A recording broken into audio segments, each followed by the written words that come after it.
बातमी पाहूयात। पाकिस्तानचे पंतप्रधान इम्रान खान यांना धक्का बसलाय, कारण माजी क्रिकेटर असलेले इम्रान खान क्रिकेटच्या कारकिर्दीमध्ये यशस्वी ठरले, परंतु राजकीय मैदानामध्ये ते अपयशी ठरलेत। अविश्वास ठरावामुळे त्यांना पंतप्रधान पदावरून पायउतार व्हावं लागले। पाहूयात त्यावरचा एक रिपोर्ट। क्रिकेटच्या मैदानात पास, पण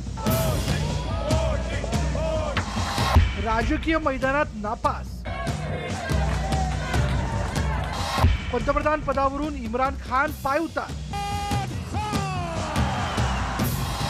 शहबाज शरीफ पाकिस्तानचे पंतप्रधान होणार।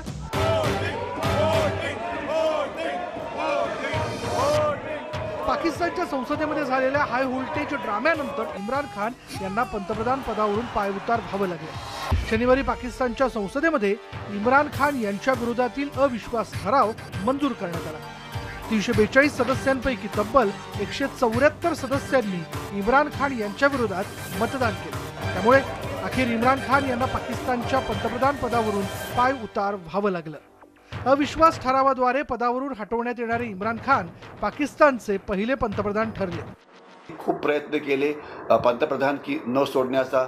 त्यांनी आपल्या सपोर्टर्सना मैदानामध्ये आणलं, मोठी रॅली घेतली, आर्मीच्या विरुद्ध किंवा इतरांच्या विरुद्ध त्यांनी खूप मोठा प्रचार केला की हे अतिशय भ्रष्ट लोक आहेत आणि ज्याप्रमाणे भारताची प्रगती होत आहे तशी पाकिस्तानची होत नाही। याचं कारण तिथे असलेले 3 लोक, ज्यामध्ये एक आहे पीपल्स मुस्लिम लीग नवाज शरीफ यांची किंवा पीपल्स पार्टी ऑफ पाकिस्तान जी झरदारी यांची आहे, आणि अर्थात पाकिस्तानी आर्मी। परंतु त्यांच्या प्रयत्नाला शेवटी अपयश आलं। देशात निर्माण झालेलं आर्थिक संकट आणि बोकाळलेल्या भ्रष्टाचाराविरोधात विरोधी पक्षनेते शहबाज शरीफ यांनी इम्रान खान यांच्या विरोधात संसदेत अविश्वास ठराव मांडला होता। मात्र इम्रान खान यांनी यावर विरोधकांची ही खेळी म्हणजेच परकीय शक्तींचा कट असल्याची टीका केली, परंतु शेवटी ते अपयशी ठरले। इम्रान खान सरकार अपयशी ठरण्यामागचं सगळ्यात महत्त्वाचं कारण म्हणजे इम्रान खान यांची अत्यंत चुकलेली देशांतर्गत आर्थिक धोरणं, त्याचप्रमाणे त्यांचं परराष्ट्र धोरण देखील। देशांतर्गत पातळीमध्ये इम्रान खान यांना पाकिस्तानची अर्थव्यवस्था समस्येच्या गर्तेतून बाहेर काढता आलेली नाहीये। पाकिस्तान हा पूर्णपणे आर्थिक डबघाईच्या उंबरठ्यावरती येऊन पोहोचलेला आहे।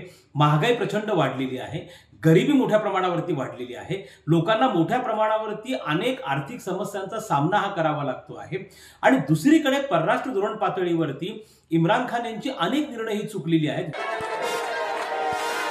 दरम्यान इम्रान खान यांच्या गच्छंतीनंतर आता पाकिस्तानी संसदेतील विरोधी पक्षनेते आणि पाकिस्तान मुस्लिम लीग नवाज गटाचे अध्यक्ष शहबाज शरीफ हे पाकिस्तानचे नवे पंतप्रधान होणार हे जवळपास निश्चित झाले।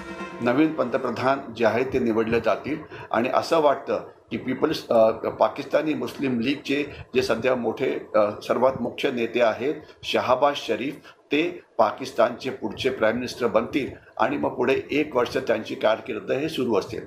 आणि शहबाज शरीफ जे आहेत ते नवाज शरीफ जे पाकिस्तानचे 3 वेळा पंतप्रधान होते त्यांचे लहाने भाऊ आहेत आणि अतिशय प्रचंड असे ते अनुभवी आहेत।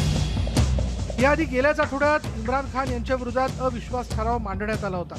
मात्र पाकिस्तानच्या संसदेचे अध्यक्ष कासिम पुरी यांनी इम्रान खान यांच्या विरोधात विरोधकांनी मांडलेला अविश्वास ठराव फेटाळून लावला, परंतु पाकिस्तान संसदेनं उपाध्यक्षांचा निर्णय घटनाबाह्य ठरवत अविश्वास ठरावावर मतदान घेण्याची परवानगी दिली आणि या मतदानात इम्रान खान अपयशी ठरले। Report news 18 Lokmat, Mumbai.